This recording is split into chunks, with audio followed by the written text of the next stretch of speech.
Faraones y pirámides, de las dinastías del Imperio Antiguo Egipcio. Historia de la humanidad. Sinopsis.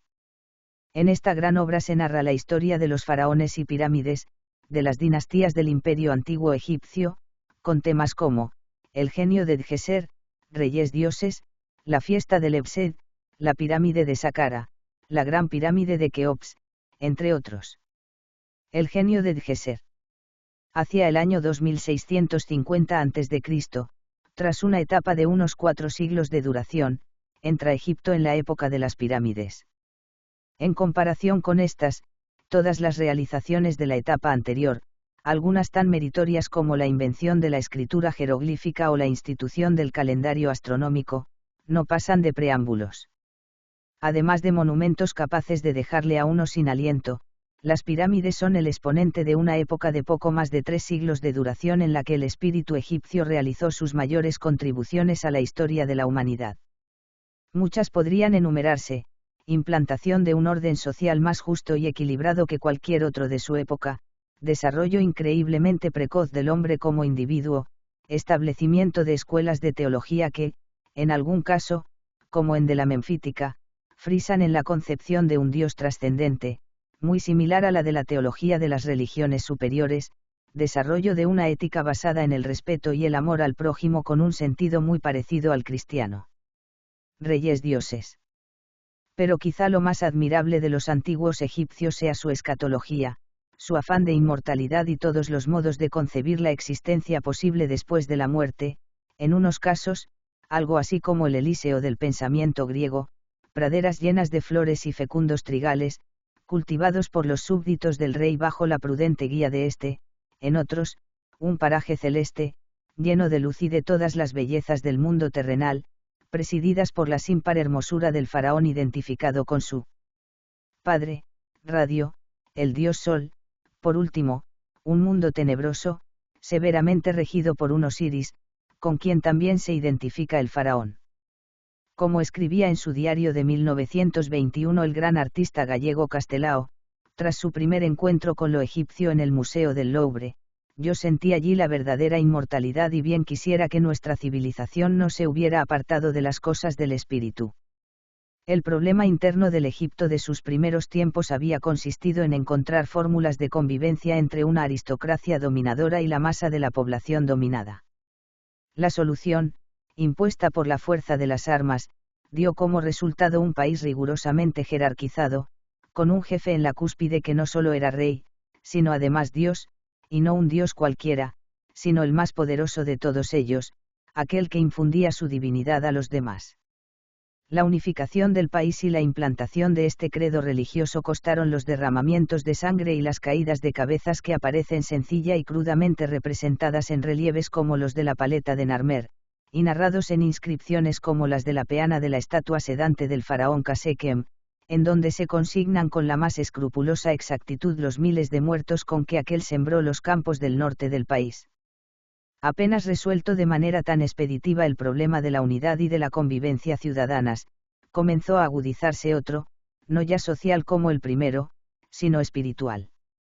Dentro de una mentalidad primitiva como la del Egipto arcaico, y la de cualquier otra sociedad que conciba a Dios como una energía susceptible de encarnar en determinados seres animados e inanimados, no había dificultad en aceptar al faraón como encarnación de la misma energía que podía residir en el cielo y en otros cuerpos astrales o terrestres. Y así ocurrió que el faraón, el cielo, el sol y el halcón, Horus, eran contemplados allí y entonces como manifestaciones de una misma y sola potencia. Entre las virtudes de esta potencia despuntaba una de la máxima importancia, el poder creador. Todos los seres animados, se creía entonces, recibían del faraón Sol en el momento de su concepción su espíritu vital. Pero, en cuanto esta identidad del faraón con el cielo, el sol y el halcón empezó a ser objeto de reflexiones y dudas, la base de la religión oficial empezó a resquebrajarse. La propensión egipcia a un relativismo que consideraba, por ejemplo, que el sol naciente y el sol poniente eran seres distintos, comenzó a hacer mella en las creencias tradicionales. Una de las fases del astro rey, Radio en egipcio, el sol naciente, se independizó como dios del mundo y asumió las funciones de creador que hasta entonces se había arrogado el faraón como encarnación del mismo. El Ka, el espíritu vital, de ese sol naciente reemplaza en sus funciones al Ka del faraón, mientras antaño los recién nacidos recibían del Ka del faraón el soplo de su espíritu, ahora lo reciben del Ka solar. La reacción a la difusión de esta creencia que ponía en entredicho su condición de creadores, respondieron los faraones con una portentosa exhibición de poder, las pirámides. Estas gigantescas moles de piedras los eternizan para siempre, de las pirámides, y solo de ellas, afirma el nuevo credo, emanan las fuerzas que garantizan la supervivencia de Egipto. Es necesario erigir enormes mausoleos, su construcción ha de tener para el pueblo el valor de un servicio religioso. En su competencia con el culto solar, las pirámides van a alcanzar dimensiones cada vez mayores, hasta culminar en los colosos de la 4 dinastía. Y solo cuando al fin de esta el culto solar alcance la supremacía en aquella disputa, las pirámides volverán a disminuir de tamaño y su construcción se verificará con menos celo. Para hacer posible la participación del pueblo en el servicio religioso que es la construcción de la pirámide, el país entero es objeto de organización. Las posesiones del rey en cada distrito o cantón se convierten en centros políticos y administrativos del mismo. Las aldeas pierden el grado de autonomía de que habían disfrutado hasta entonces como células de una sociedad patriarcal. Sus habitantes están sujetos a traslados obligatorios de una finca real a otra.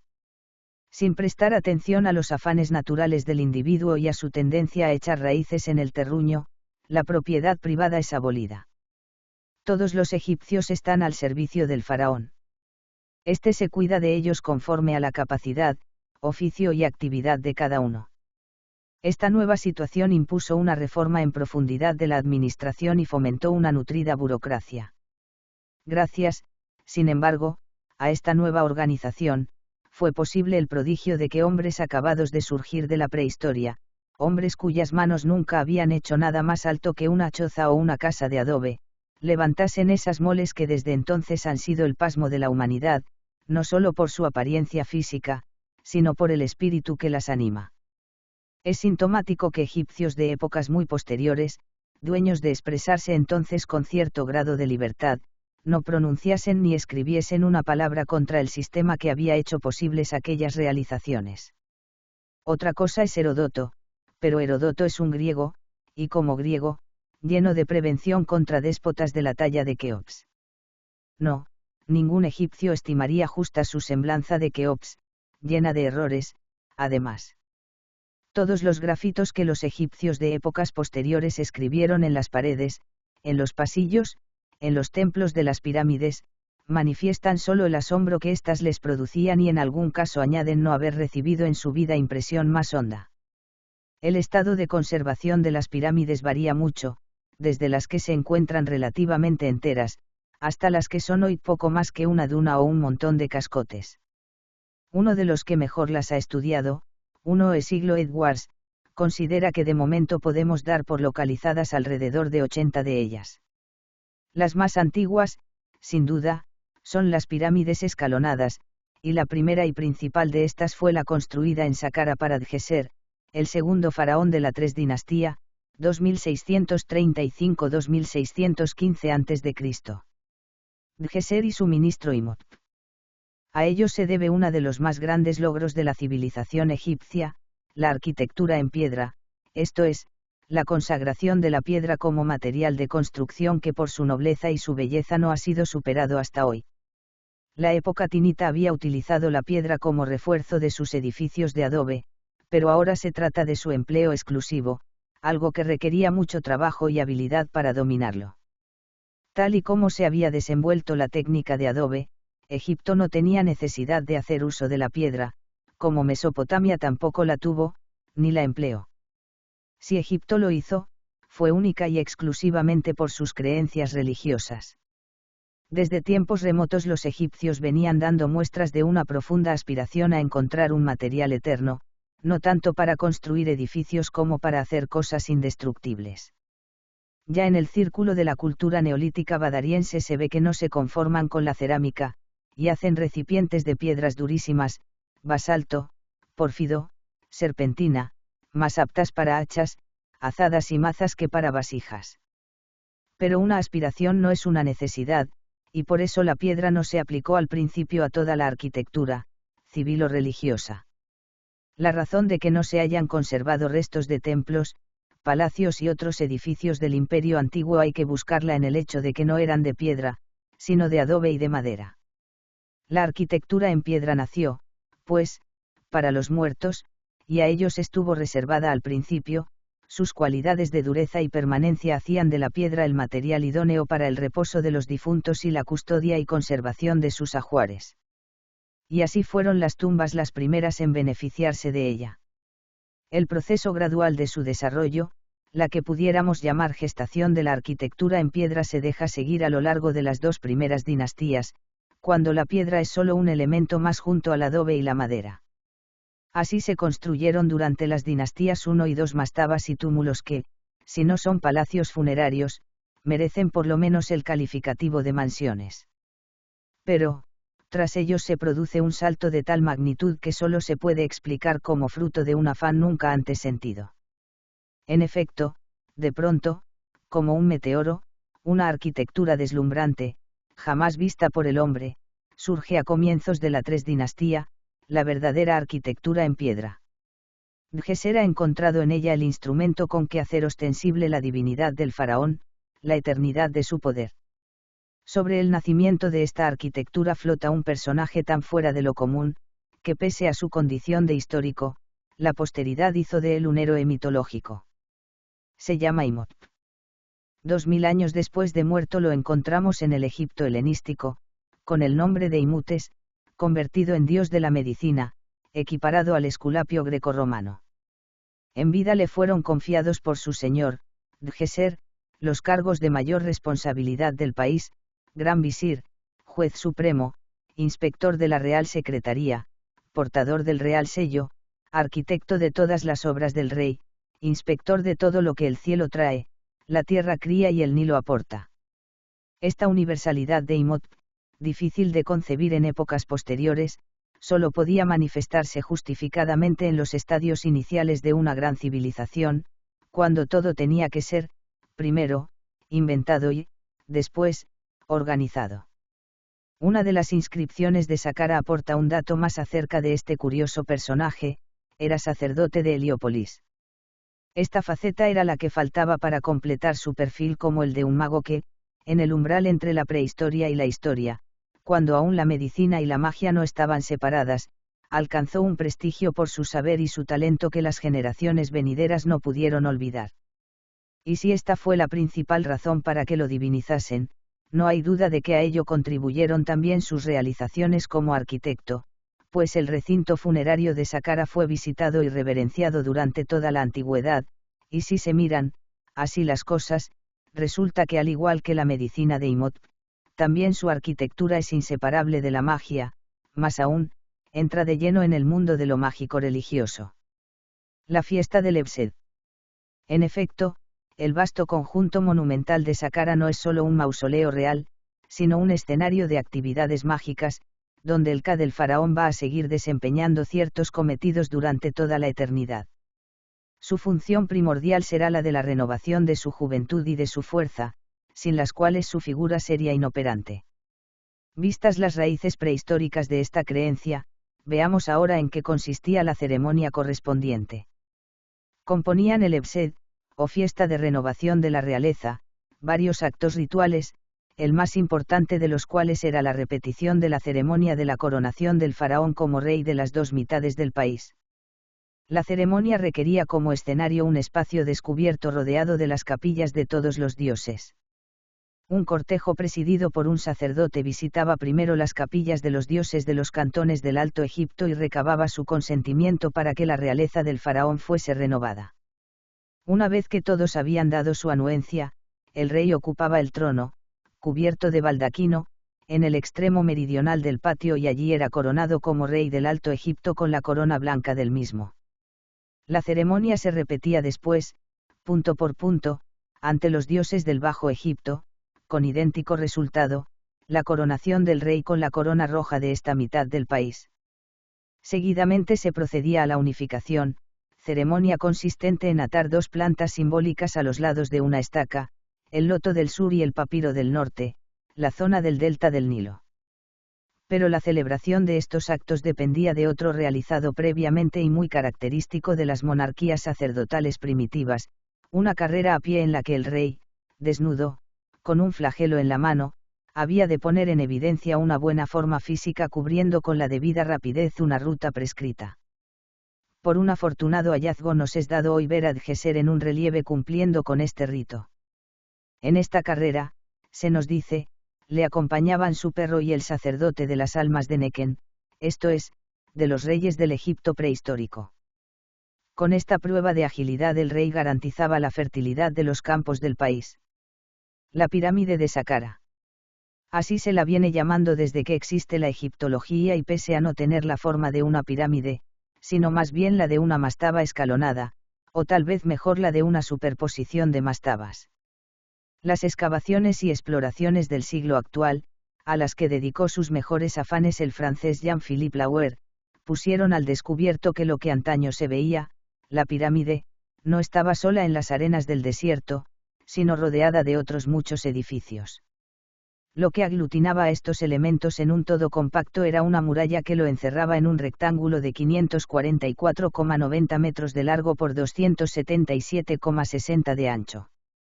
El muro estaba animado por resaltes y nichos que le daban un aspecto de mastaba, de palacio funerario, aunque eso sí, de dimensiones enormemente superiores a todo lo realizado hasta entonces en aquella zona. Pese a la vastedad de sus dimensiones, el recinto no tenía más que una puerta de comunicación con el exterior. Esta puerta, que nunca tuvo hojas, es un vano angosto, de apenas 1 metro de ancho. Por lo demás, la muralla acaso reprodujese en piedra las murallas blancas de la ciudad vecina. Memphis, muralla hecha de adobes enlucidos de blanco. Una vez acabada la obra de Saqqara, lo único que visto por fuera sobresalía de aquellos muros era la pirámide. Y esa fue seguramente su raison d'être, el deseo de que la tumba emergiese sobre la masa del palacio que la rodeaba. Los desperfectos que ofrece la pirámide han permitido examinar y estudiar su estructura interna con bastante detalle.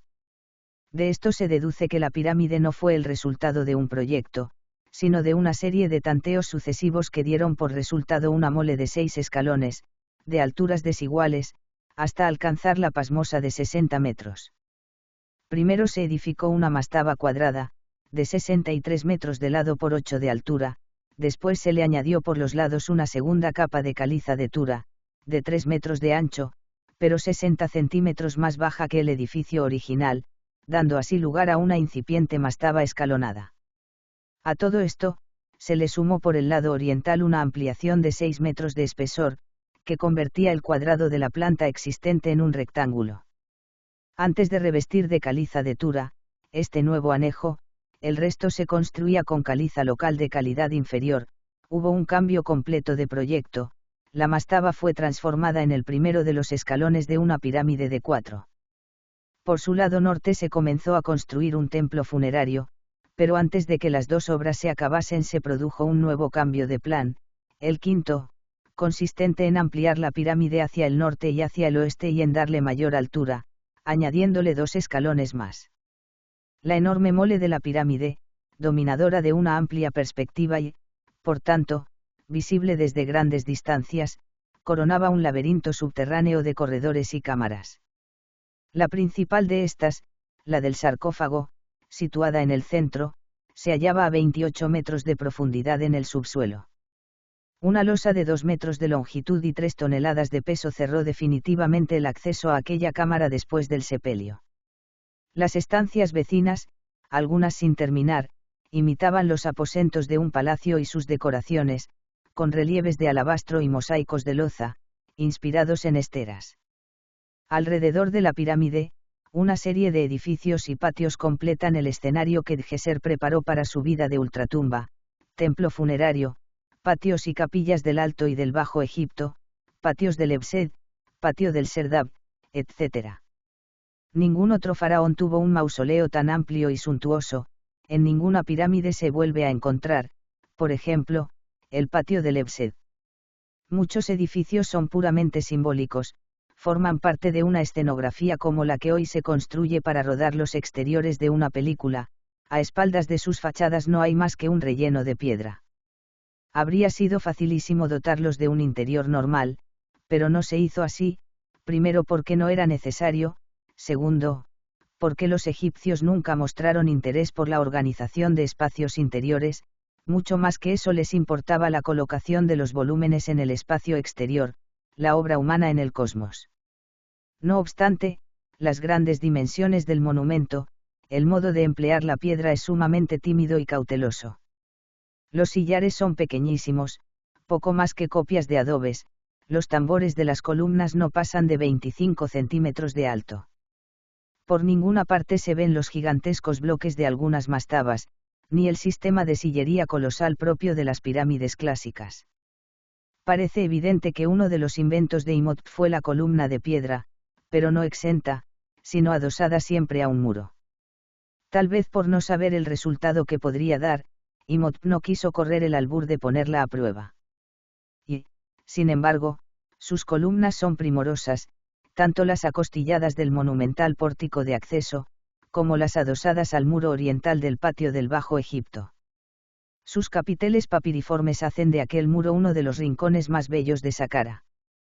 Otra de las muchas novedades introducidas por Djeser fue la del Serdab, la cámara de piedra en que se custodiaba la estatua del faraón, a partir de ahora institución típica del mundo funerario egipcio. La estatua hallada aquí en 1924 se conserva en el Museo de El Cairo, pero un vaciado en cemento la reemplaza en su sede originaria. Solo dos agujeritos que perforan la pared delantera del Serdab ponían la estatua en comunicación con el mundo.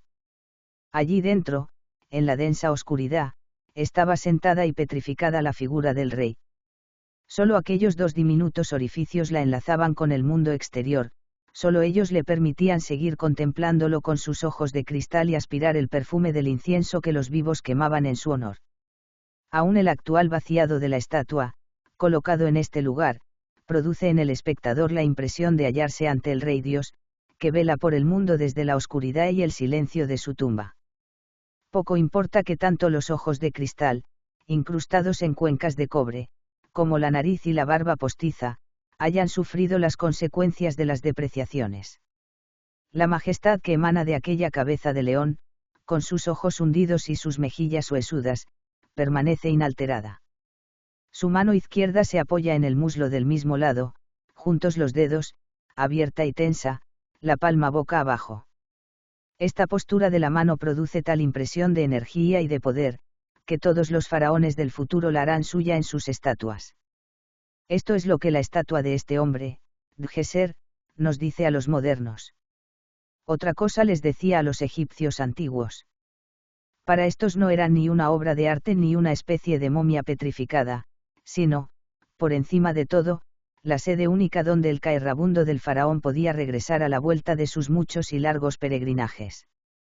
Era obligado, por tanto, protegerla en aquella caja fuerte, el Serdab, pues necesitando el Ka de una apoyatura externa para asentarse, si la estatua fuese destruida, al punto se acabaría la existencia eterna del Ka.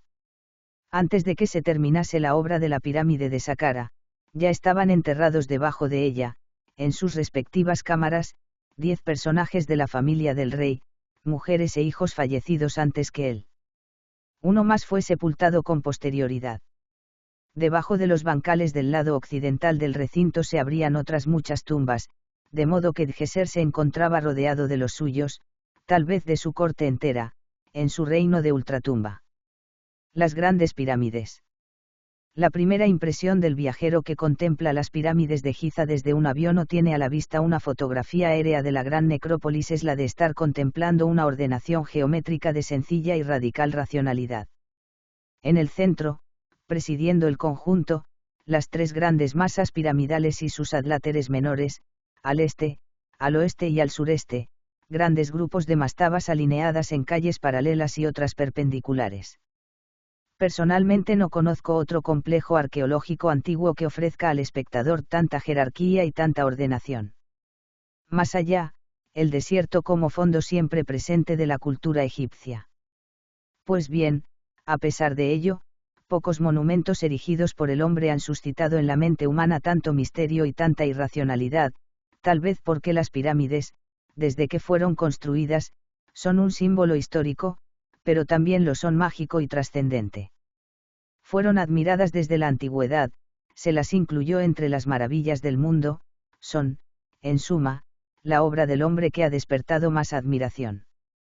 El mejor egiptólogo del siglo XX las ha calificado como una manifestación de poder y genio técnico no superados en ninguna época ni lugar. Nuestra intención es aproximarnos a la época y a los hombres que levantaron las pirámides y tratar de comprender, en la medida de lo posible, el cómo y, acaso, el porqué de su construcción. Empezaremos por los faraones. La 4 dinastía es la de los grandes constructores de pirámides, ocupó el trono de las dos tierras unos 115 años escasos, entre los siglos 27 y 26 a.C., o 100 años después, dado el margen de error en el que nos movemos a estas alturas de la cronología egipcia. El primer rey fue Snofru, faraón durante unos 30 años. Casado con Eteperes, probablemente hija de Uni, último faraón de la 3 dinastía, la piedra de Palermo, fragmento de El Cairo, nos recuerda 6 años de su reinado. En ellos construyó barcos y puertas para sus palacios, envió expediciones contra los nubios que le reportaron 7.000 cautivos y 200.000 cabezas de ganado y otras contra los libios con botín igualmente abundante. La flota de biblos arribó con 40 navíos cargados de madera de cedro. Terminó la pirámide de Meidum y levantó 2 en Desur. Le sucedió el Horus llamado Keops, al que el papiro de Turín da 23 años de reinado, y Heródoto Manetón, 63. Conocemos sus actividades en Wadi Magara, Sinaí, donde es proclamado protector de las minas contra los beduinos, dejó una estela al este de Abu Simbel, lugar de donde traía la diorita. En Biblos apareció una estatua suya de alabastro y otra de marfil en Abidos. Tuvo como esposas a Meritites y Enutsen y de sus hijos conocemos a Kabab, Rededef, Kefren, Ordedef, Orbaed, Ufuayef y Minkaf, y de sus hijas a Eteperes II. Construyó la gran pirámide de Giza. El faraón siguiente fue Rededef, que, según el papiro Turín, reinó 8 años y algunos meses. Por primera vez aparece la titulación de hijo de radio en el protocolo faraónico. Conocemos a una esposa real, Entetenka, y a sus hijos Sebka, Baka y Arneb. El hecho de que le suceda en el trono su hermano Kefren y de que lleve su pirámide al norte en Aburoas ha desatado la imaginación de los egiptólogos en el sentido de imaginarse rivalidades e intrigas de harén entre los hijos de Keops. No hay razón objetiva para tales conjeturas. La pirámide de Aburoas quedó sin terminar. Kefren reinó con seguridad 26 años.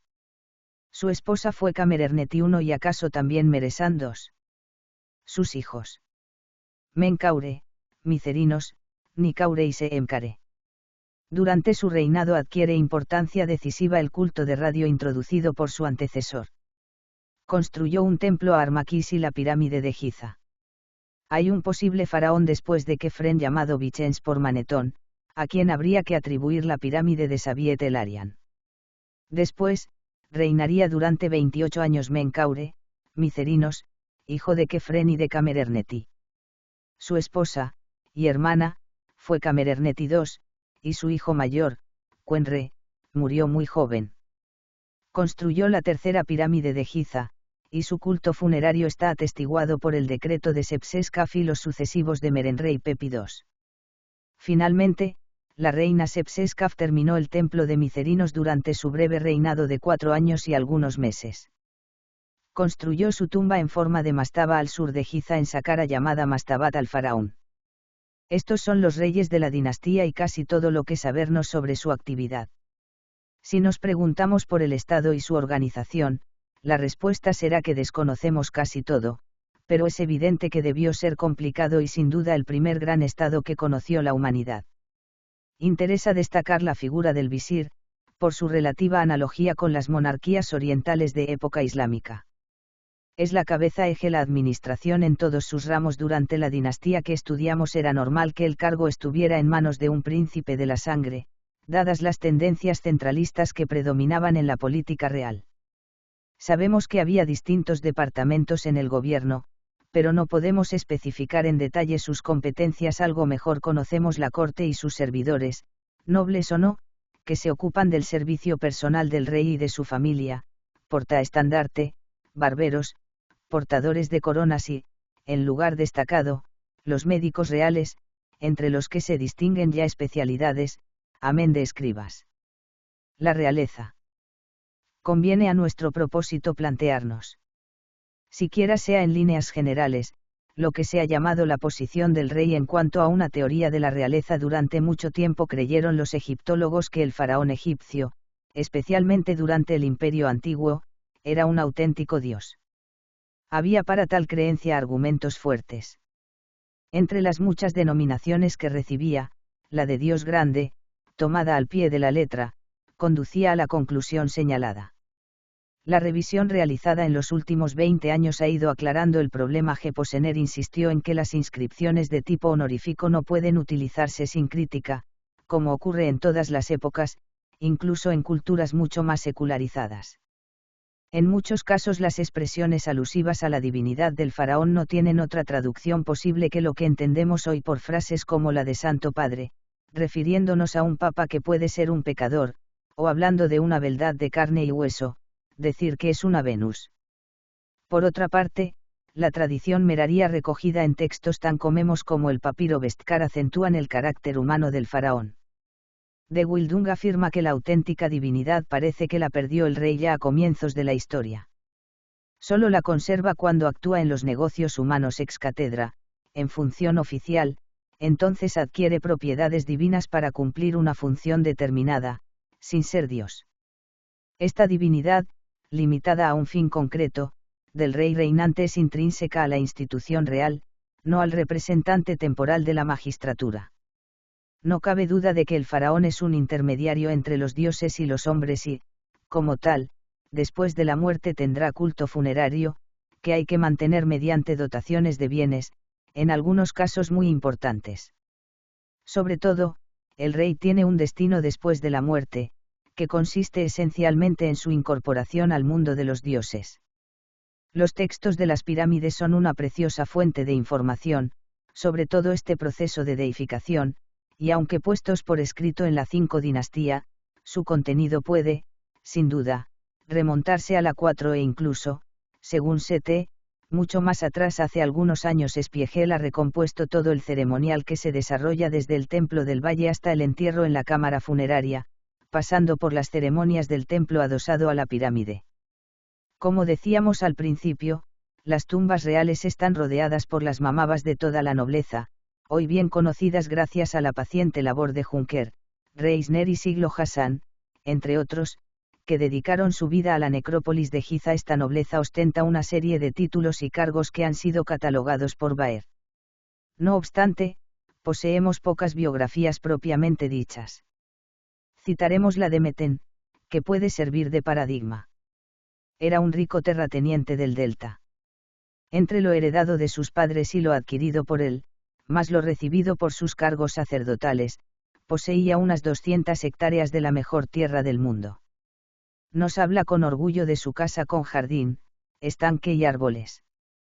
Todos estos nobles reciben del rey donaciones que agradecen, especialmente su estela falsapuerta y su sarcófago de buena piedra de Tura. Y como rasgo común pretenden dejar a sus hijos todos sus cargos y prebendas. Las pirámides serían imposibles sin la gran fuerza productora conseguida por el Egipto de la 4 dinastía, que descansaba en un campesinado semisiervo, un artesanado de alto nivel técnico y, en última instancia, la posibilidad de que toda esta fuerza fuera movilizada por el Estado, gracias al conocido sistema de la corbada, prestación personal, uno de los rasgos típicos de la economía egipcia. No olvidemos que por este procedimiento se hizo el Canal de Suez, y fue decretada por presiones inglesas durante la guerra de 1914. De ella solo se libraban aquellos a quienes el faraón concedía la exención, como hizo Chepseskaf a los habitantes de la ciudad piramidal de Micerinos. Meidum y Dasur. En la zona norte del Fayum, en el límite entre el desierto y la zona cultivada, se yergue desmochada la pirámide más meridional de la 4 dinastía. Supone, desde el punto de vista arquitectónico, el paso entre la pirámide escalonada y la verdadera pirámide, parece segura su adscripción a Snofru, por lo menos su terminación. Como novedades presenta la base cuadrada orientada este-oeste, con la entrada al norte dentro de la de masa piramidal. La cámara deja de ser subterránea para situarse al nivel del suelo. El templo del norte pierde importancia y lo sustituye el situado al este. Otra novedad digna de mención es la aparición de la ciudad anexa a la pirámide, lo que llamamos ciudad piramidal. Es casi seguro que se partió inicialmente de un núcleo en forma de mastaba o una pirámide de 2 o 3 escalones, alrededor del cual se echaron 6 caparazones hasta conseguir una pirámide de 7 escalones. Puede apreciarse este proceso constructivo gracias a su estado de destrucción en la parte superior. Parece que las distintas capas no estaban trabadas entre sí. En una etapa posterior se echó un escalón más y, finalmente, rellenaron los escalones y se recubrió de piedra de Tura, resultando así una verdadera pirámide de 144,32 metros, 144,32 metros de base y una altura de 92 metros, 280 codos y 180 codos de altura. La inclinación es de 51,52.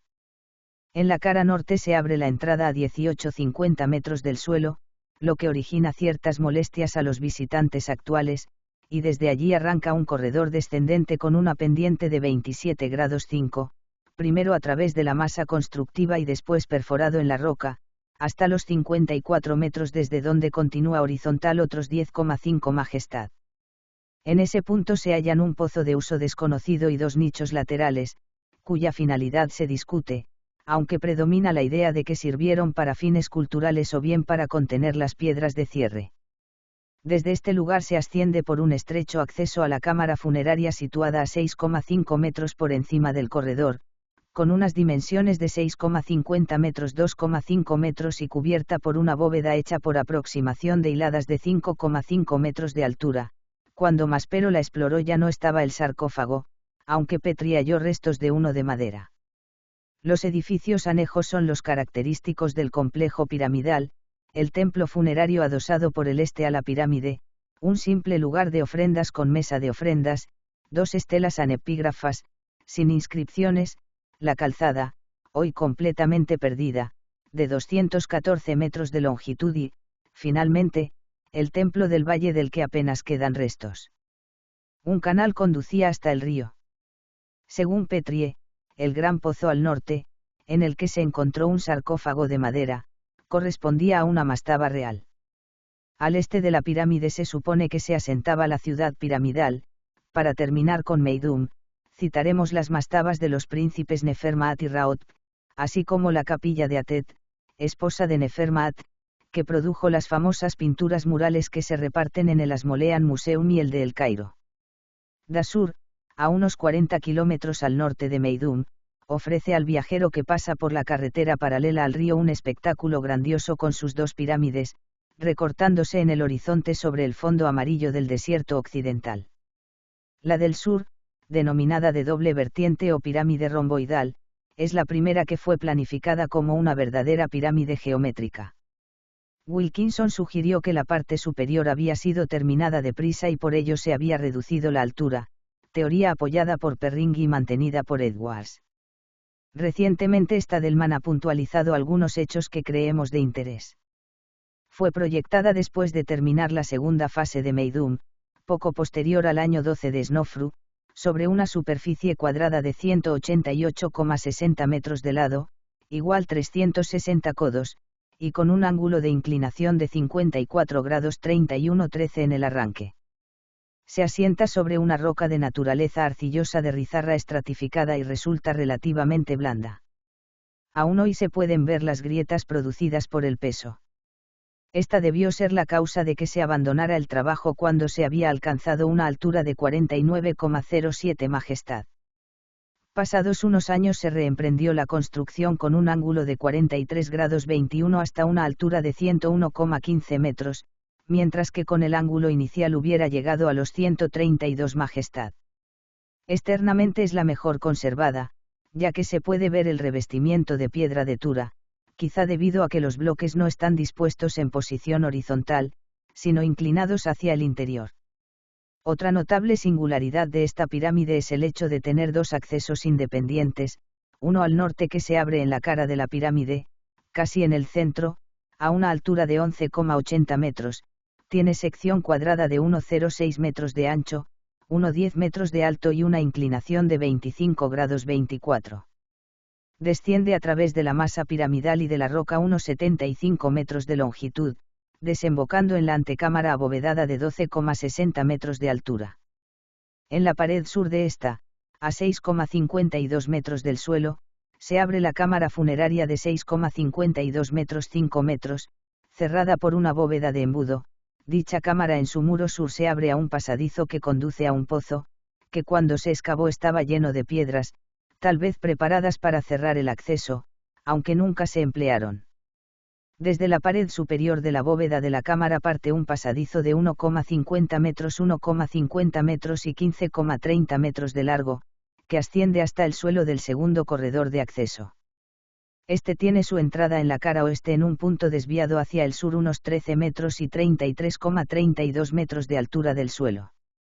Durante el primer tramo lleva una inclinación de 30 grados y después de 24 grados hasta la altura del suelo de la pirámide, desde donde corre horizontalmente hasta la cámara de 5,26 metros 7,97 metros, cubierta igualmente por una bóveda de 16 metros de altura. En el pasillo horizontal se construyeron dos pequeñas cámaras, cada una de las cuales recibió una gigantesca piedra de cierre de caliza. Entre esas dos desemboca el acceso desde la cámara inferior que hemos descrito. Igual que Meidum, la pirámide de Dasur estaba rodeada por un temenos, muro, de piedra, en cuya parte sur se levantaba una pequeña pirámide cultual, con acceso al norte, corredor y cámara. Se ha descartado que se trate de la pirámide de la reina. El pequeño templo del este, simple lugar de ofrendas, contenía dos grandes estelas con el nombre de Snofru y su protocolo real. Hay otro pequeño edificio cultural al norte. Completan el complejo la calzada y el templo del valle, que en este caso es de una franca monumentalidad. La pirámide norte de Snofru, en Dasur ya es una verdadera pirámide, construida por el rey citado sin duda alguna sobre una base de 219,28 metros equivalentes a 200 codos. Tiene un ángulo de inclinación sorprendentemente bajo, de 43 grados 36'11 y una altura de 104,42 majestad. Dado que el ángulo de inclinación es casi el mismo que el de la segunda fase de la pirámide del sur, se ha pensado que se llevaron a cabo por el mismo tiempo, pero este hecho no es concluyente. Por otra parte, hay diferencias en el aparejo, porque al emplear piedras de mayor tamaño y ponerlas en hiladas horizontales, quedan rendijas que se rellenan con mortero de caliza. El sistema de accesos y cámaras es como sigue: una apertura en el lado norte de acceso a un corredor que empieza a 28 metros de altura desde el suelo, y tiene 104 metros 1,16 metros y una pendiente de 27 grados con una longitud de 62,60 majestad. Corre dentro de la masa piramidal hasta que llega al nivel del suelo, donde se hace horizontal y desemboca en tres cámaras, una detrás de otra, quedando la segunda exactamente debajo del centro de la base de la pirámide. Las dos primeras son exactamente iguales, con bóveda de 12,31 metros de altura y con paredes de una rara perfección constructiva, anticipación de lo que veremos años después en la gran galería de la pirámide de Keops. Desde la segunda antecámara se accede a una altura de 7,80 metros a la cámara funeraria propiamente dicha, de 418 metros 835 metros y 1467 metros de altura de bóveda. Allí estuvo posiblemente el cadáver de Snofru, a juzgar por los restos que encontró Perrin. No hay restos de calzada ni de templo del valle, pero sí se cita la ciudad piramidal en el decreto de Pepi I. La gran pirámide de Keops. Keops, hijo y sucesor de Snofru, cambió de residencia hacia el norte y escogió la meseta de Giza para erigir su pirámide, la más grande y el edificio más famoso de la antigüedad. Ha sido medido, estudiado y comparado desde todos los ángulos y perspectivas. El propio Napoleón se entretuvo en medirla y cubicarla, iniciando un camino que había de culminar en J. Cole siglo y cuarto después. Los depredadores también son legión, destacando entre ellos nada menos que el califa Mamun. Su tamaño es descomunal. El cuadrado de base mide 230,253 metros por el norte, 230,361 metros por el oeste, 230,454 metros por el sur y 230,394 por el este. Damos las medidas en milímetros para que se vea la exactitud del proyecto. En codos, cada lado es de 440. La altura alcanza 146,59 metros y la pendiente 51 grados 50, lo que equivale a 5 palmos y medio de receso por cada codo de elevación. Pese a las apariencias, la pirámide está bastante degradada, en el vértice le faltan unas 12 hiladas y la cobertura de piedra de Tura ha desaparecido casi por completo, lo cual nos permite contemplar el gigantesco tamaño de los bloques, cuyo peso medio es de 2,5 toneladas, alcanzando un máximo de 15 toneladas. No cabe duda de que la Gran Pirámide fue pensada tal y como se acabó en cuanto a forma y tamaño, pero el sistema de accesos y cámaras sufrió varias rectificaciones, que se pueden reducir a 3 fases.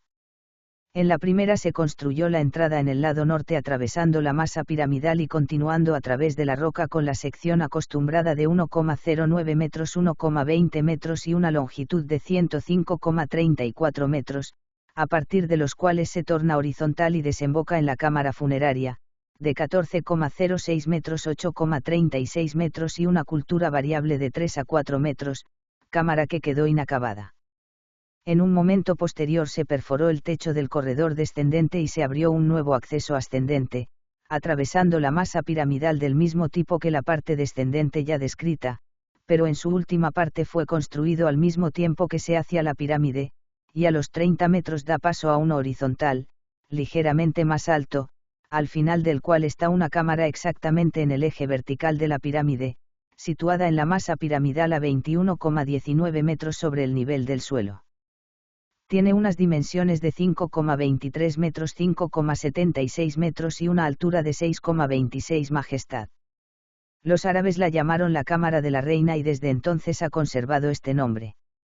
La tercera fase consistió en abandonar la idea de la segunda cámara y construir otra a un nivel más alto, para ello se prolongó el tramo ascendente, transformándolo en una gran galería de 47,85 metros de largo y una altura de 8,50 metros con paredes de piedra pulimentada hasta una altura de 2,30 metros, y a partir de este nivel hay 7 hiladas de losas, cada una de las cuales avanza hacia adentro 75 milímetros, con lo cual se forma una bóveda realmente impresionante.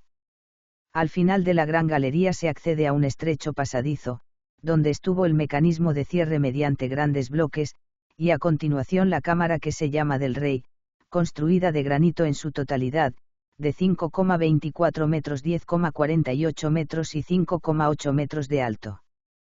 El techo de la cámara es plano, formado por 9 losas, pero encima de él se montaron 5 compartimientos separados de techo plano y el último con el a 2 aguas. Esta innovación arquitectónica se ha explicado como un medio de descargar el peso inconmensurable de la masa que tenía encima. Algo así pudo pensarse, y esta preocupación explicaría, en mi opinión, el sucesivo cambio de la cámara, elevándola cada vez más. Desde la cámara y desde la gran galería parten 2 respiraderos hasta la superficie exterior sur y norte. Un proyecto parecido se había iniciado desde la Cámara de la Reina, pero quedó inconcluso cuando se decidió la construcción de la cámara superior. Otro curioso pasadizo es el que une la última parte del corredor inferior con el final del ascendente, cuya finalidad fue, sin duda, la evacuación de los obreros después de los bloqueos correspondientes. Frente al lado este de la pirámide quedan restos del templo funerario conectado con la calzada y flanqueado por las fosas de las barcas solares. Otra se hallaba al norte de la calzada y una cuarta en la parte sur de la pirámide, en la que apareció una gran barca que hoy se exhibe en un museo propio. También al este se hallan las 3 pirámides menores de reinas, según el esquema corriente con su templo al este, atribuibles a Etéperes, madre de Keops, la más septentrional, y a Enutsen, la meridional. De todos modos, el rico ajuar de Etéperes apareció en una fosa excavada justo donde debía estar el templo funerario de su pirámide. Solo añadiremos las tumbas en forma de mastaba de los príncipes al este de las pirámides de las reinas, la ciudad piramidal que debió encontrarse al norte y la gran necrópolis del oeste destinada a los nobles. La pirámide de Kefren. Por otra parte, está la pirámide de Dedefre, Rededef, en Aburuas. Este faraón de breve reinado escogió para su pirámide, y tal vez para su residencia, un lugar situado a 10 kilómetros más al norte, pero hoy no es más que un montón de ruinas que, no obstante, permiten reconocer una pirámide construida a la manera antigua de la III dinastía y de dimensiones mucho menores. Baste citar que el lado no llega a los 100 majestad. El templo funerario no estaba terminado a la muerte del faraón. Kefren volvió a Giza para construir su pirámide un poco al suroeste de la de su padre, en un lugar más elevado, por lo que parece más alta, aunque originariamente era unos 3 metros más baja. La idea de Kefren de sobrepasar la obra de su padre parece que no solo se manifiesta en la elección del lugar, sino en el proyecto de la pirámide misma. El hecho de que tenga un acceso fuera de la base significa para unos que en principio se había pensado construirla unos 70 metros más al norte, pero otros mantienen que en realidad se había concebido mucho mayor. Si fue este el caso, la pirámide de Kefren sería con mucho la verdadera obra colosal de los faraones. También se ha aducido el hallazgo de un suelo mejor para la construcción de la calzada. Sea cual fuera la razón para el cambio de planes, la pirámide, tal como se terminó, se asienta sobre un cuadro de 215,25 metros de lado, tiene un ángulo de declive de 53 grados 10 y una altura originaria de 143,50 metros, el vértice y las hiladas inferiores estuvieron revestidas de granito, y el resto, de piedra de Tura. Ya hemos dicho algo sobre los accesos, que en este caso plantean problemas en gran medida irresolubles. Existe un pasadizo que arranca de un punto exterior a la masa piramidal y, por tanto, está completamente excavado en la roca. Desciende primero con una inclinación de 21 grados 40, se hace horizontal y vuelve a ascender al piso del corredor superior. Es de notar que en la parte horizontal de este corredor inferior existe un divertículo hacia el oeste que conduce a una pequeña cámara, que se dejó incompleta. El segundo acceso es de tipo ya conocido. Parte de la pared norte a una altura de 11,40 metros del suelo y desciende con la misma inclinación que el antiguo hasta el suelo de roca y a partir de aquí se prolonga horizontalmente hasta la cámara funeraria. Esta mide 4,99 metros 14,15 majestad y 6,83 metros de altura, su parte occidental se recubrió de caliza y granito, y en este suelo se hundía el sarcófago. Como siempre, los accesos se cerraban con grandes piedras. Al sur se conservan restos de una pequeña pirámide cultual y un pozo donde se enterraron raros objetos de culto. Al oeste, Petrie creyó encontrar los alojamientos de los obreros que trabajaron en la construcción, y posiblemente esté en lo cierto. Se trata de una serie de galerías construidas con piedras y adobe que podrían albergar a unos 5.500 trabajadores.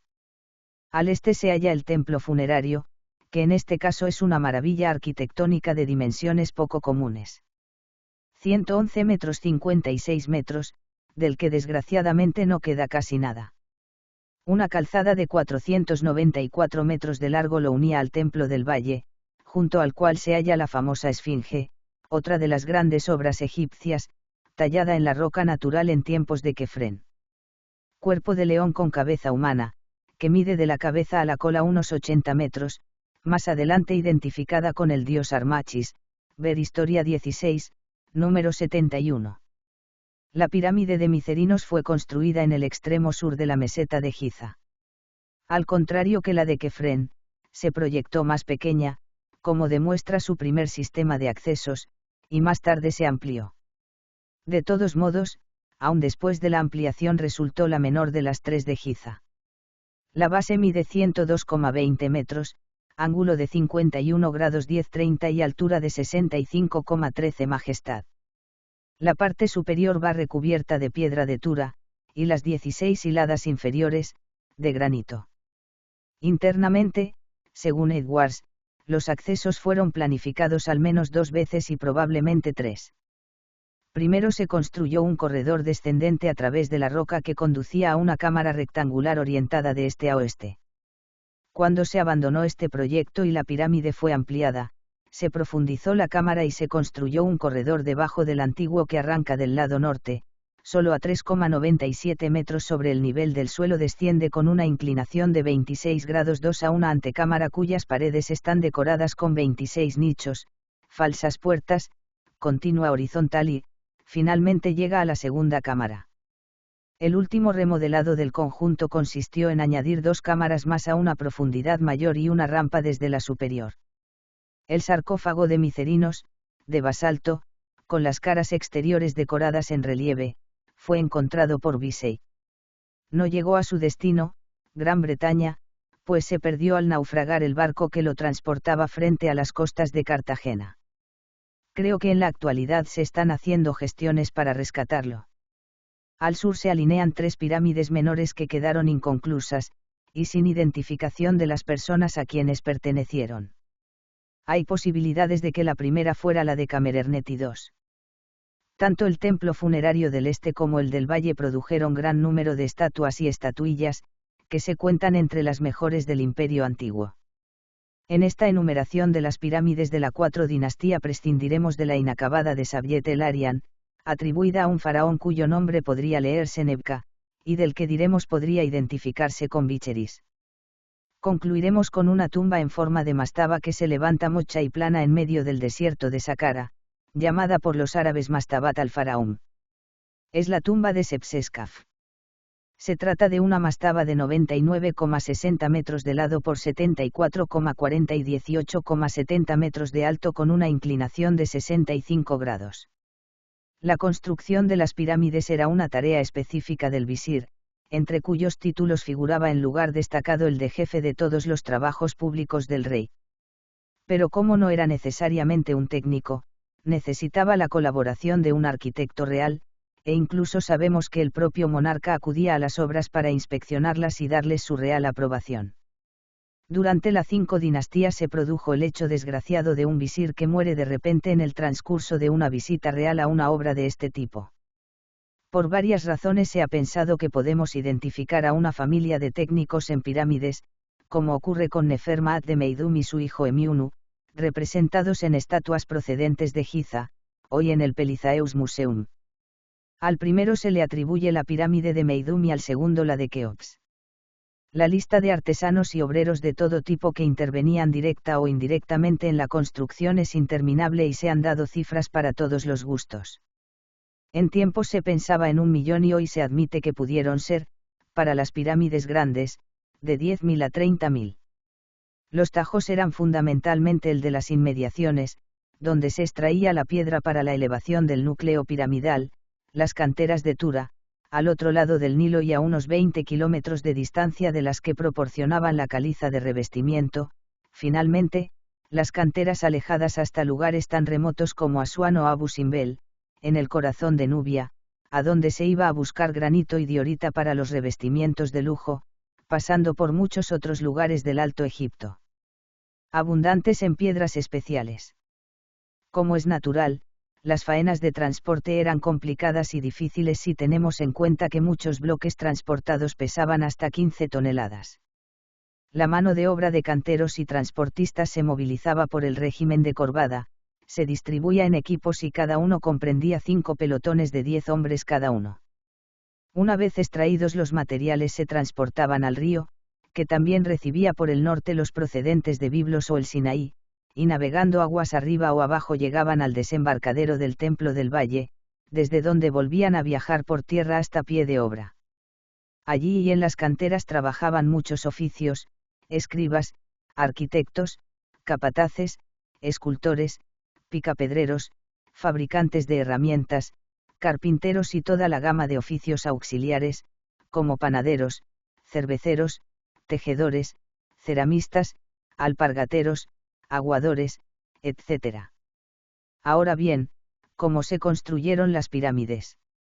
No lo sabemos con detalle. En 100 años largos de investigación se han ido elaborando hipótesis más o menos verosímiles, gran parte desechadas por imposibles. Durante mucho tiempo se admitió que primero se nivelaba el suelo donde iba a construirse el monumento mediante canales de agua. Se ha visto que no había tal cosa, porque algunas tienen el suelo de roca irregular. El trazado de la base se hizo midiendo con cordeles y utilizando la sencilla geometría del triángulo sagrado 3, 4, 5. La orientación no era difícil y se conseguía con dos aparatos llamados Meret y Bay y un horizonte artificial. Pero al fin y al cabo esos son problemas menores. El gran problema consiste en explicarnos cómo pudieron elevar tanta masa de materiales tan pesados a tanta altura con medios técnicos necesariamente tan primitivos. Y precisamente esta falta de explicación minuciosa y convincente es una de las causas de que se haya disparado la imaginación de noveleros que nos han dado teorías de todo punto inaceptables. Dejando aparte este tipo de invenciones, los mismos egiptólogos han variado de opinión muchas veces. La hipótesis de la rampa ascendente en forma de escalera rodeando el núcleo por la que se elevarían los materiales no parece posible porque crearía problemas de transporte en las esquinas y no permitiría mediciones exactas. La idea de las rampas perpendiculares a los lados de la pirámide tampoco es del todo convincente si tenemos en cuenta que exigiría ingentes cantidades de materiales y se derrumbarían con facilidad por el peso que tendrían que soportar. Evidentemente se utilizaron escalas y palancas, pero no sabemos de qué tipo ni de qué potencia. Se ha propuesto que casi con seguridad el mismo núcleo sirvió de escalón de transporte, lo cual me parece lógico, aunque no lo explica todo ni mucho menos. En resumen, tenemos que confesar que, en este tema, como en tantos otros de la historia de Egipto, nos movemos en densísima oscuridad. Quien pasee hoy entre las grandes pirámides de Giza, o se alargue hasta Meidum o Dashur con mayor razón, recibe una melancólica impresión de soledad funeraria, tanto mayor cuanto más grandiosos son los monumentos que contempla. En el caso de Giza, las 2 o 3 grandes necrópolis de mastabas en torno a las pirámides alineadas con geométrica precisión acentúan este sentimiento de irreparable desolación. Me imagino que durante la 4 y 5 dinastías el aspecto era muy distinto. A lo largo de este artículo hemos hablado repetidamente de ciudades que denominamos piramidales, a falta de otro adjetivo mejor, porque son ciudades al principio pequeñas, pero luego algo mayores, que se formaron alrededor de las grandes pirámides que hemos descrito. En lengua egipcia se las expresa a fines de la 4 dinastía con el determinativo de Nit, ciudad. Las hemos visto en Meidum, en Dashur, en Giza. Arqueológicamente solo se ha excavado alguna pequeña parte de la de Micerinos, ampliada en tiempos de Sepsescaf, aunque poseemos abundantes referencias textuales sobre estos establecimientos. Se fundaban por los reyes para dar cobijo a los sacerdotes que tomaban parte en el culto funerario real y se dotaban con bienes raíces, cuyos rendimientos eran el soporte económico de sus habitantes. Estos sacerdotes son al mismo tiempo funcionarios administrativos de la fundación real. Están pobladas además por artesanos que se ocupan de la conservación de las obras, campesinos, carniceros, médicos y guardianes de la necrópolis. El hecho de ser súbditos especiales del faraón les daba un estatus de favor que se manifiesta en los privilegios que reciben en los llamados decretos del Imperio Antiguo. Están gobernadas por un alcalde y la administración superior recae en el visir. Todo esto nos hace pensar que la necrópolis de Giza era un organismo vivo. Especialistas muy autorizados se han planteado el problema de si acaso incluso el faraón pudo residir en las ciudades piramidales que llevan su nombre. Ni qué decir tiene que la gran época de Giza fue el Imperio Antiguo y que las profundas convulsiones que dieron al traste con el Estado centralizado también influyeron en los destinos de esta gran necrópolis.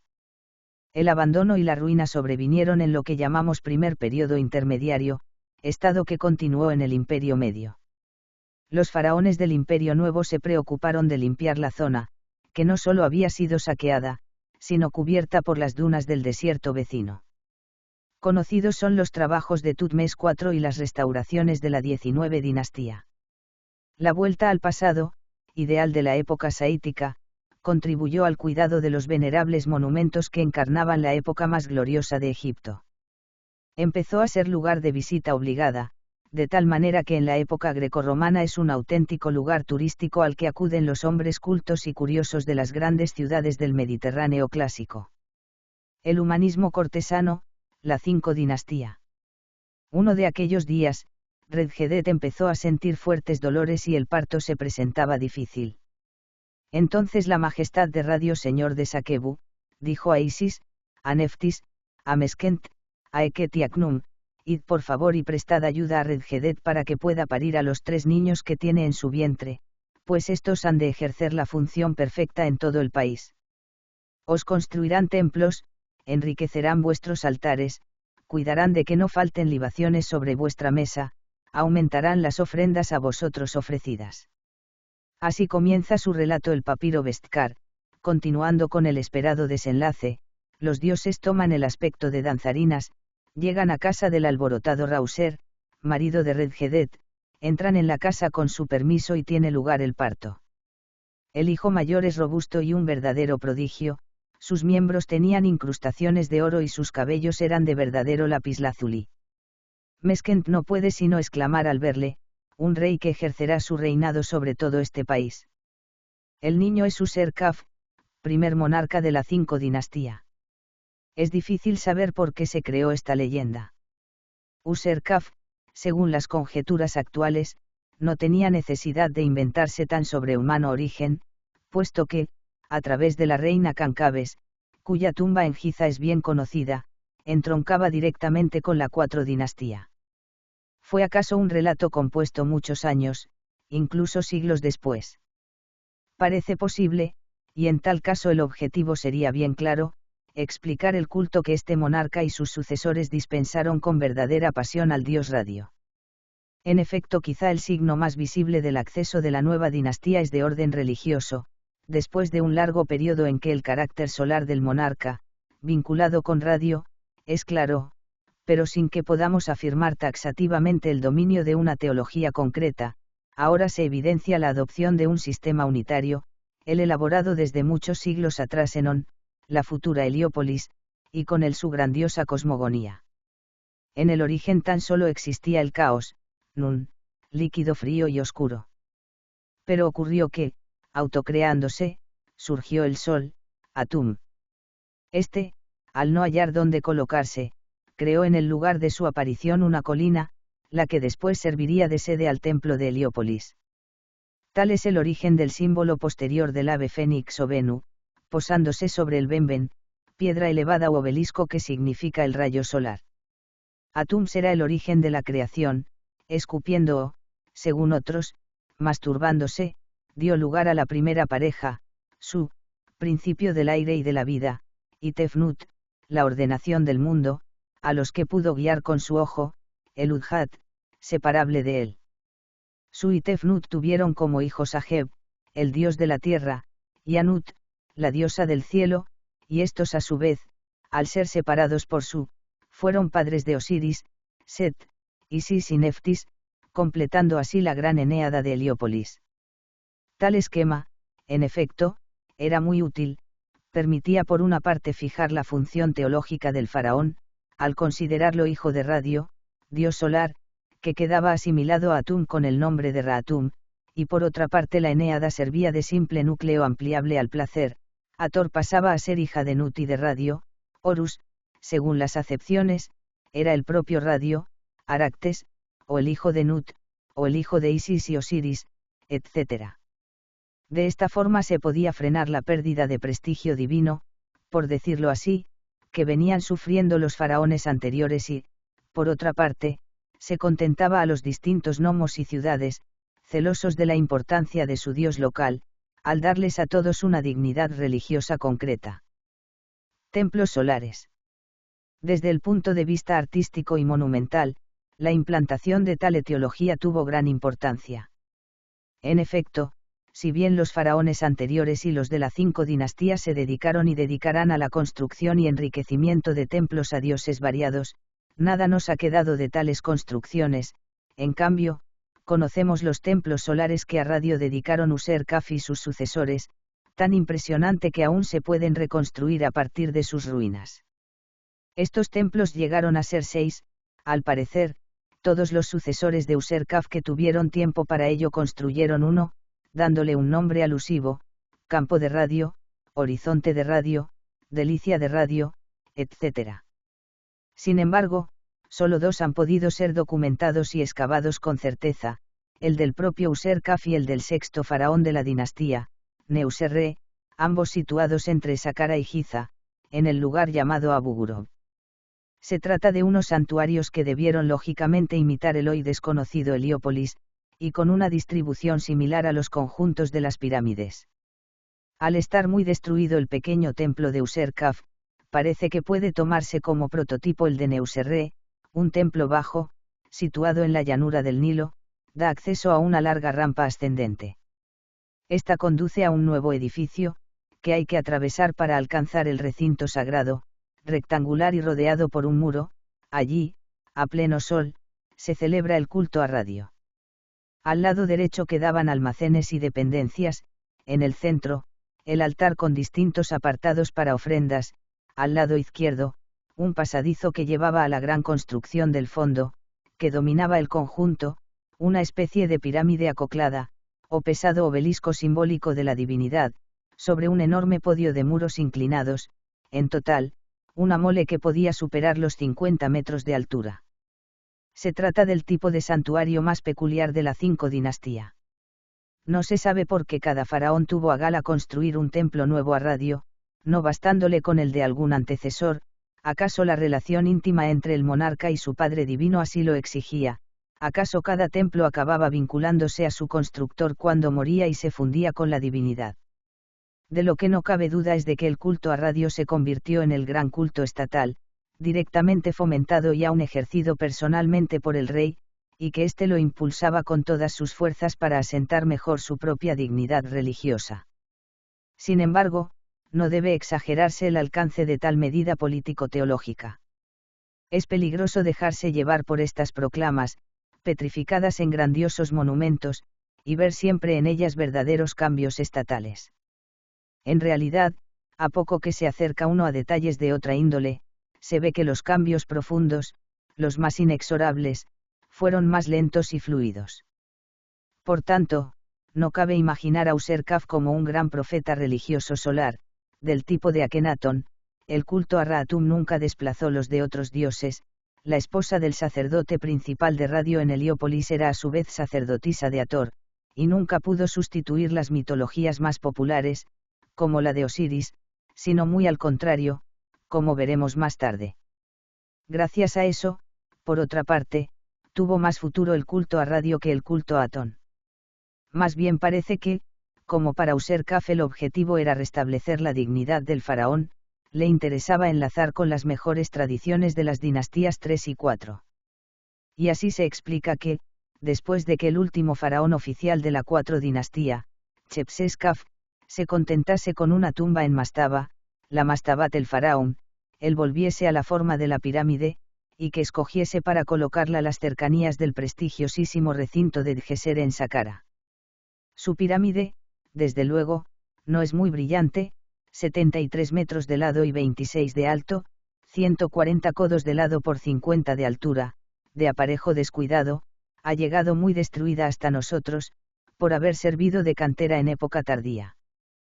Pero tales carencias arquitectónicas se intentan compensar con el enriquecimiento de animados relieves, una cacería de pájaros, un barco con remeros, y, en otro orden de cosas, se aprecia cómo, en sus retratos, los mejores de un monarca de la 5 dinastía, Userkaf cuida de mantener las tradiciones escultóricas de la época de Micerino. Sin embargo, la enérgica actuación de este rey no podía enfrentarse de lleno con la evolución de las mentalidades, que marcaba determinados derroteros. Si todo Egipto seguía girando en torno al faraón, otros polos de atracción, aún secundarios, pero crecientes, surgían: la herencia familiar, los dioses locales, la ambición personal, incluso la vida de ultratumba pasaba a ser objeto de intereses individuales o colectivos, y ya no limitados al faraón y los miembros de su familia. Frente al poder divino omnímodo que aún nos aplasta desde lo alto de la pirámide de Keops, tendencias humanistas, a menudo aún individualistas, ahondan su surco, cuidando de no entorpecer aún, sino de complementar el poder del faraón, armonizándose con los intereses regios. Cualquier egipcio, en principio, mediante inteligencia, aplicación, saber e influencia, podía ascender hasta la cumbre del puesto de visir, verdadero señor de la administración, la justicia y el sacerdocio egipcios. Hay quien ha llegado a ver en ello, con harta exageración, signos de democracia. El faraón, por su parte, puede utilizar esas energías competentes, llenas de habilidad, para asegurar el buen funcionamiento del Estado, y con él la paz y prosperidad que a todos beneficia. Por eso le resulta útil a su vez encauzar la evolución de las mentalidades y pone a su servicio personajes brillantes, orgullosos de su ascenso social y de las propias cualidades que se lo han permitido.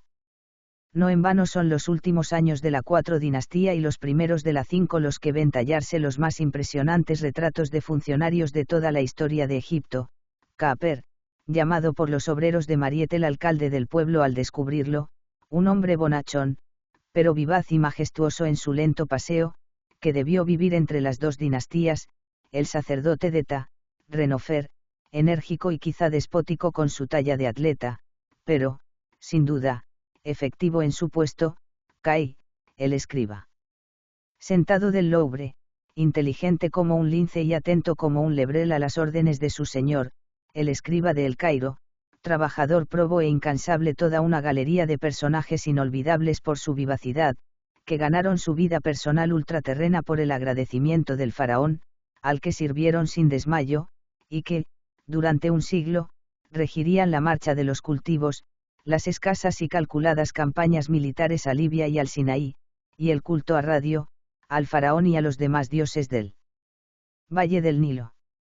Son muy escasos los datos que tenemos de la historia egipcia en este periodo. Incluso la parquedad de las inscripciones funerarias dificulta el conocimiento de posibles cambios políticos.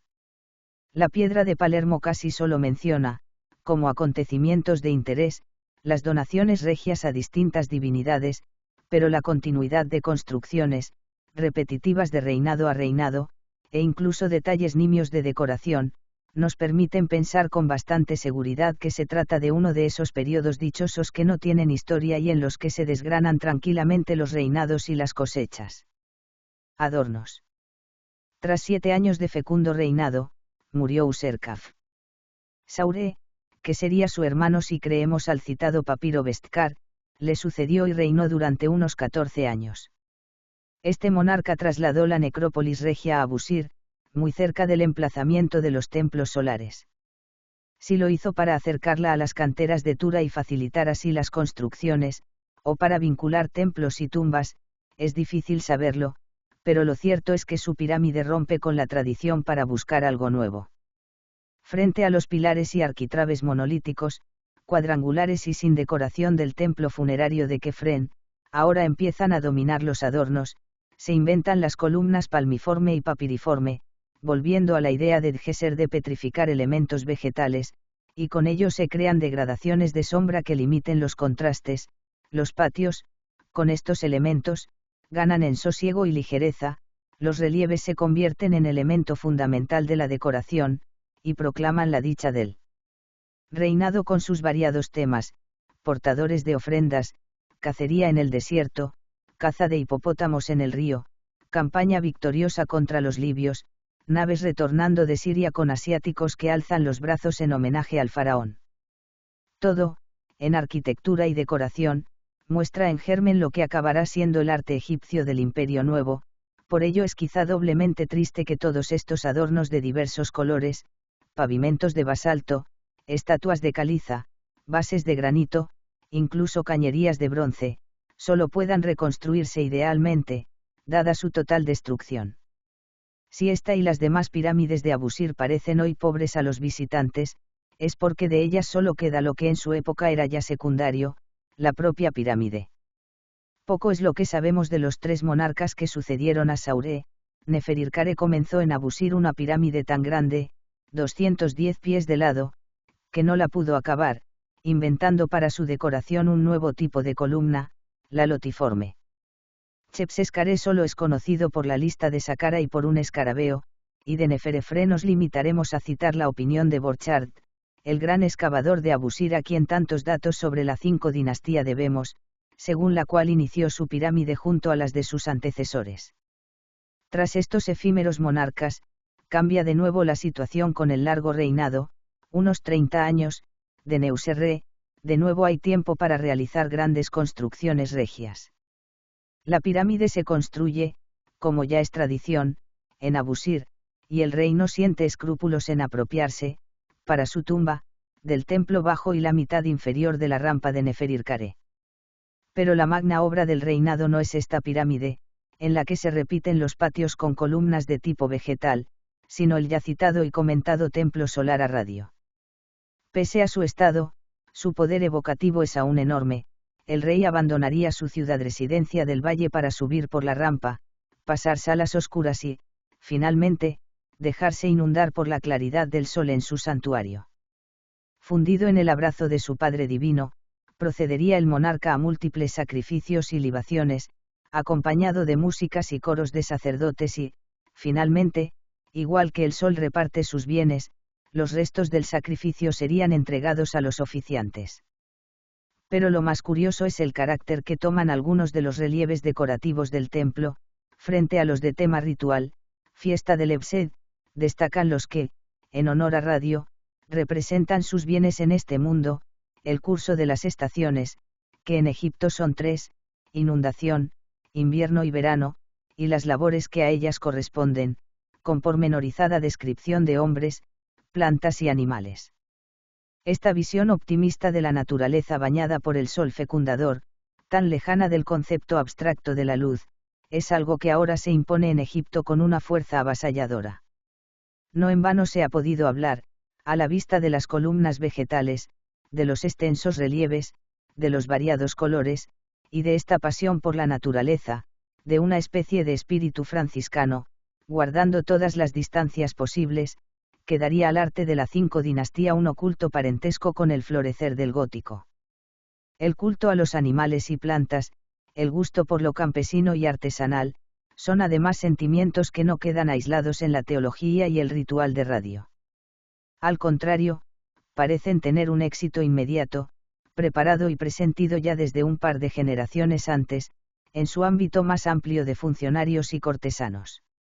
Las mastabas de los nobles, cada vez más amplias, se decoran con múltiples relieves de tema popular, descuidando cada vez más, por el contrario, las estatuas de sus dueños.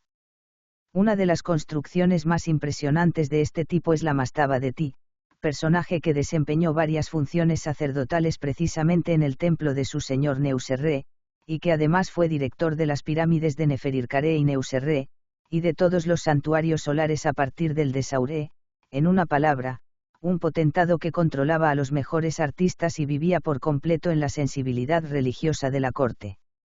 La mastaba consta de varias habitaciones que le dan el aspecto de un templo funerario, con sus salas sostenidas por pilares, almacenes, etc.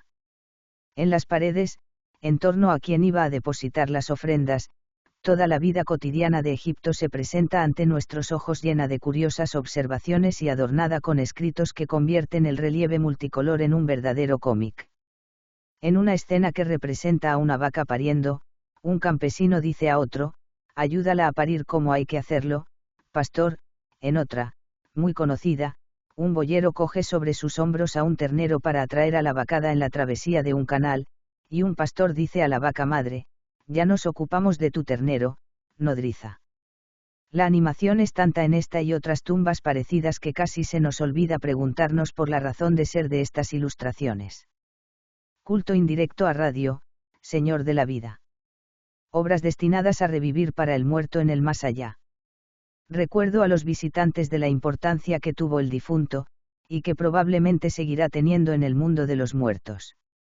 Lo cierto es que no se sabe, aunque, eso sí, se impone la sensación de que, para quien concibió el conjunto, el mundo dominado, iluminado y fecundado por Radio ha de ser el mejor de los imaginables, y probablemente idéntico al del más allá, también recogido por el dios del sol. Este tipo de ricas y animadas mastabas se convierte pronto en la tumba normal para cortesanos y altos funcionarios. Con el tiempo, sin embargo, se perderá el carácter sacro de la distribución interna, y las mastabas se convertirán en cómodas casas tumbas, como la del visir Mereruca a principios de la 6 dinastía, acaso la más rica de todas, distribuida en varios conjuntos de habitaciones para los distintos miembros de la familia. De cualquier forma, son uno de los mayores atractivos de la época, por lo bien conservadas que se hallan muchas de ellas en Abusir y Saqqara, y a simple vista muestran que, a medida que las construcciones faraónicas se hacen más mesuradas, crecen en lujo y ostentación las de algunos particulares. Nada podemos decir del ignorado y breve periodo de Menkaure, el sucesor de Neuserre, representado en un relieve del Louvre entre papiros, pero los dos últimos reinados de la dinastía, el de Djedkare Sesi, unos 40 años, o el de Unas, unos 30, prácticamente la mitad de la duración de toda la dinastía, sí son relativamente bien conocidos, al menos en ciertos aspectos internos, y permiten hablar de una nueva y decisiva fase. Importancia de la corte. Bajo Djedkare Sesi, en efecto, se dan los primeros síntomas de agotamiento del poder regio. El planteamiento teológico de Userkaf había logrado mantener la situación, pero a costa de perder recursos, construcciones de templos, a Radio y a otros dioses, donaciones importantes, y crecientes, a distintas divinidades y a sus sacerdotes, empezaron a minar la omnipotencia faraónica. En principio, no era una pérdida sustancial, sobre todo si se tiene en cuenta que los sacerdotes más importantes eran funcionarios nombrados por el rey y que a la vez solían ostentar funciones administrativas, visir, nomarca, juez, etc. Pero, una vez abierta la primera puerta, ésta ya no podía sino ensancharse, sobre todo si la administración regia se dejaba en manos precisamente de esos funcionarios. Cada vez se fueron haciendo más numerosos los permisos a fieles servidores del rey para que construyesen sus tumbas en las necrópolis regias, con las donaciones de tierras estatales que este permiso solía llevar aparejadas, pues sin ellas no se podía sustentar el culto de la tumba. Los monarcas rivalizaban con sus antecesores en generosidad para con los templos, y acabaron, incluso, por concederse las primeras exenciones. Estas, sin embargo, fueron aún muy escasas durante la V dinastía, del mismo modo que fueron rarísimas las concesiones de puestos con carácter hereditario. Se recuerdan tan solo la exención de servicios a todos los sacerdotes de un nomo concedida por Neferirkare y la concesión de 2 nomos a título hereditario realizada muy a fines de la dinastía. Tales medidas, por tanto, aún no afectan a la marcha del país sino en muy pequeña medida. Lo que sí tiene por entonces más importancia es la formación, insensible y progresiva, de una verdadera clase social de funcionarios. Si la impresión al principio de la dinastía, como ya vimos, es de una amplia movilidad de puestos, que permite el acceso por méritos personales a muchas personas, después se va observando cómo ciertas personas acumulan puestos bajo su poder, recordemos al propio Ti, y, sobre todo, como personajes de la misma familia ocupan puestos variados. Paralelamente, la vieja división de la corte en 2 sectores, cortesanos de la familia del rey, y funcionarios designados irrevocables, se va difuminando, al multiplicarse las bodas entre los 2 grupos y limitarse el acceso de gente nueva a los puestos principales. La corte, en una palabra, se va haciendo cada vez más cortesana, concentrando sistemas de privilegio. En este ambiente debemos entender a un personaje de enorme importancia en la historia cultural de Egipto, Taotep.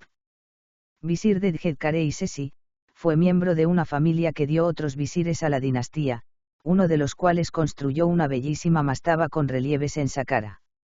Pero, sobre todo, es el primer hombre del que nos haya llegado un libro entero, sus máximas, de estilo recogido y conciso, verdadero punto de partida de la literatura egipcia. Legado literario. Pasados los 100 años de edad, Taotep se puso a escribir para enseñar los principios de la vida, los que permiten a un hombre ser feliz en el mundo de la corte y como funcionario, apreciado de sus iguales, honrado por el rey y querido por los súbditos. Sus máximas, a menudo, tienen un valor intemporal, fruto de un sabio conocimiento de los hombres. Los que piden prefieren que se atienda a sus palabras más que se satisfaga lo que motivó su visita, o adquieren un leve perfume de apotegma oriental. Las palabras acertadas están más escondidas que la esmeralda, pero pueden hallarse entre las hierbas en la molienda, y dejan sentir, en ocasiones, la situación personal de su autor, su sentido legalista de funcionario, poner obstáculos a las leyes. Abrir la puerta a la violencia, o la firmeza de principios del legislador tradicional, los límites de la justicia son invariables, es una enseñanza que cada hombre adquiere de su padre. Las máximas más interesantes para el historiador son aquellos en que parece traslucirse algo del ideario cortesano de la 5 dinastía. Así, cuando Taotep afirma que el ungüento perfumado es un remedio para los miembros de la esposa, que, si eres hombre importante, debes darle, porque ella es un campo excelente para su señor, no solo está definiendo unos valores refinados de vida lujosa, sino que, según se ha observado, se hace portavoz de una actitud propia de su momento, que reduce el papel de la mujer a simple adorno del marido, y que tiene su paralelo en ciertas esculturas de grupos familiares en que la mujer aparece muy pequeña al lado de su esposo. Fruto de un ambiente cortesano avanzado es también la creación de normas de buena educación en el trato, como la siguiente: si quieres ser cortés, no interpeles a quien abordes. Mantén una conversación que no le aburra. No discutas con él hasta después de haberle dejado reflexionar sobre el tema del diálogo. Producto de una conciencia histórica creciente y de un verdadero culto al saber que exige la madurez de una cultura es este simple dicho, aplicable a él mismo: los que hayan pensado con sabiduría y hayan escrito para la posteridad, vivirán para ella, su recuerdo no se marchitará en los hombres si sus sentencias son bellas. ¿Acaso estas máximas, tan humanas y tan próximas a nosotros solo 2 siglos después de la remota pirámide de Keops, constituyan el legado más vivo de la 5 dinastía, y el signo de máximo refinamiento de todo el imperio antiguo? Tras ellas, solo podrán apreciarse síntomas progresivos de resquebrajamiento. El primer paso fue, probablemente, la pérdida de confianza del propio faraón en su función divina o, por lo menos, en la afirmada por Userkaf. Djedkareisesi renuncia ya a construir el templo correspondiente a su padre Radio, y vuelve de nuevo a Saqqara para colocar su pirámide, rompiendo con la tradición de sus antecesores. Es poco lo que sabemos de esta pirámide, pues sus excavadores murieron sin publicar sus hallazgos, pero una serie de papiros desperdigados por distintos museos, y que verosímilmente proceden de ella, nos dan idea de los gastos y donaciones acumulados que debía afrontar el Estado egipcio, con entregas cotidianas a sacerdotes y rentas y ofrendas a pirámides y estatuas de monarcas difuntos. Unas es el último faraón de la dinastía, y su pirámide, rodeada ya de ostentosas mastabas de reinas y cortesanos, constituye el mejor símbolo de su época. Es, desde luego, la más pequeña de las realizadas hasta entonces, 57 metros de lado, con lo que el contraste con su vecina la de Djeser es abrumador.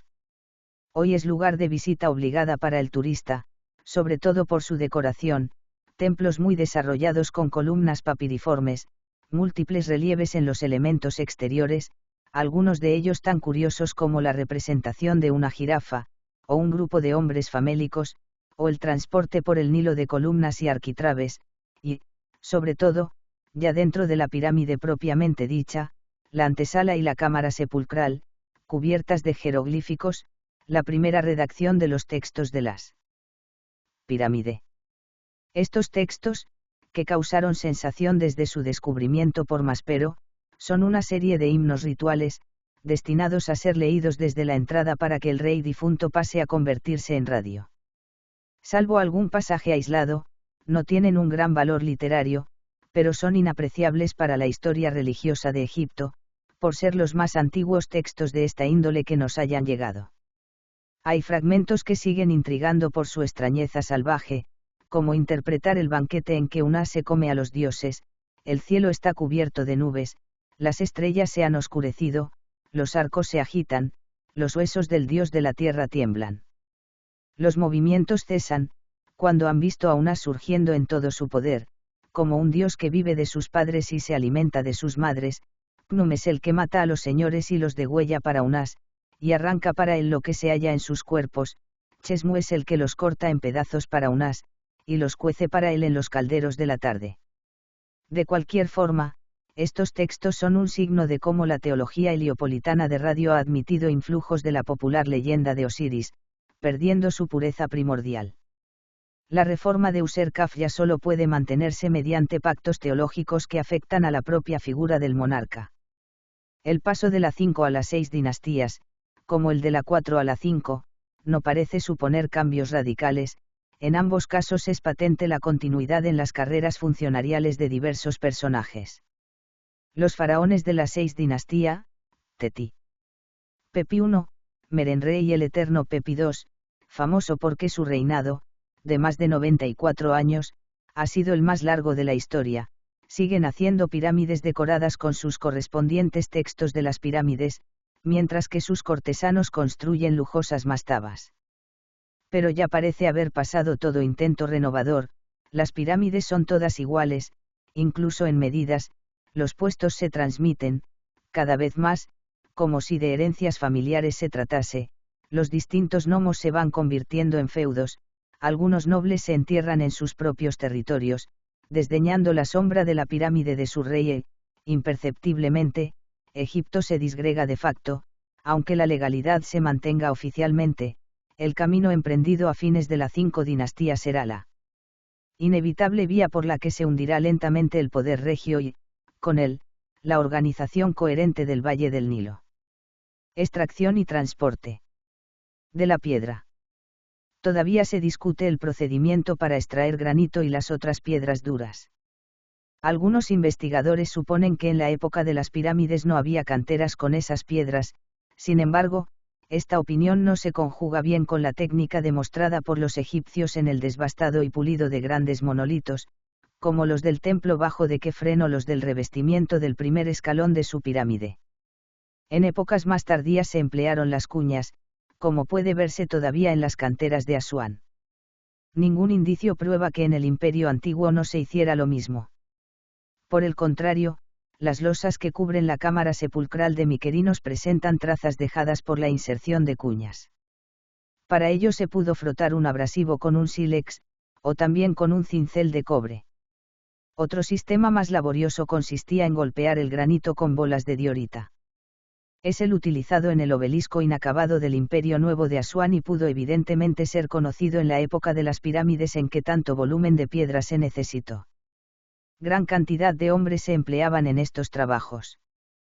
Tanto los que extraían la piedra como los que la transportaban y los que la colocaban se encuadraban en equipos, cuyos nombres aparecen grabados sobre un buen número de bloques.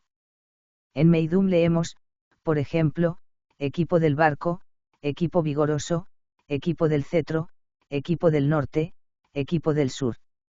Y no solo hombres, sino fechas, como aquella que posee un bloque, en el año 4, cuarto mes de Ajet, estación de la inundación, día 12, por el jefe de gabinete Sebenu.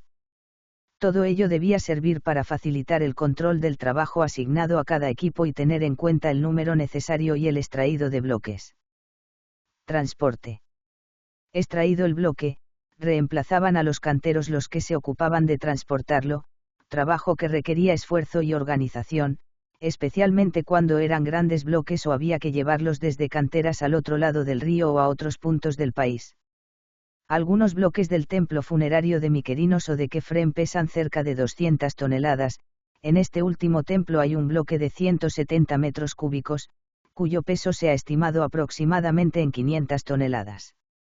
Estos bloques procedían de canteras a pie de obra y solo debían ser movidos un corto trecho por gran cantidad de hombres y sobre pistas de barro o arena. Normalmente los bloques pesaban una media de 2 a 3 toneladas, aunque la dificultad se acrecentaba si debían trasladarse también por agua. Desde Asuán fueron transportados algunos de 50 toneladas, como las inmensas losas de granito que cubren la cámara sepulcral de Keops. El transporte fluvial de los bloques se hacía a bordo de grandes chalanas de 60 codos de largo y 30 de ancho, unos 30-15 metros. Altas de popa y con poca quilla, podían sortear tranquilamente los bancos de arena. La chalana atracaba en el puerto, los bloques ascendían hasta ella por una ancha pasarela.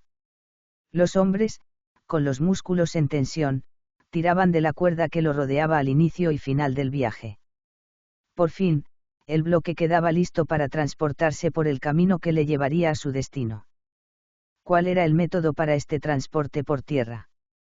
Varios relieves de la quinta, de la 12ª y la 18ª dinastías, es decir, los periodos cumbres de la historia egipcia prueban que se utilizaban los trineos. El empleo de la rueda, ya existente en la quinta dinastía, como señala un relieve de la tumba de Caemsat, en Saqqara, no prosperó al parecer y se utilizó solo para pesos menores.